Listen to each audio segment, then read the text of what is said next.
A long police standoff in Norwich comes to a close. Now, one man is dead and one police officer is hospitalized. Good afternoon, everybody. I'm Keith Kuntz. We begin in Norwich, where people in one neighborhood are trying to make sense out of a violent turn of events that has left a local police officer seriously hurt. It all began as a standoff at an apartment complex on Cedar Street yesterday afternoon. News 8's Tina Detel has been covering this story since the very beginning. She joins us live in Norwich with the latest. Tina?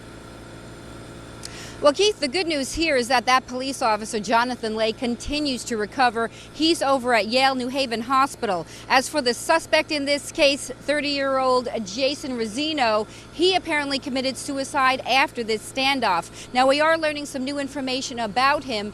It doesn't appear that he has any criminal record, but neighbors tell us that he did have a 3-year-old son and another child on the way. They are very surprised he would do anything like this.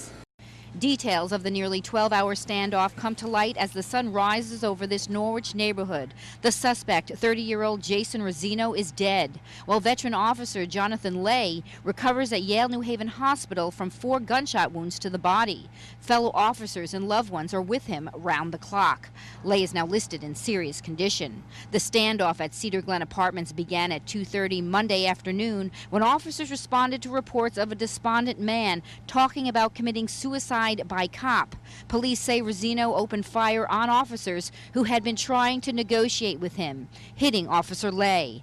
That was just before 4 p.m. Early Tuesday morning, police find Rosino dead in the bathroom of the apartment. They say he shot himself.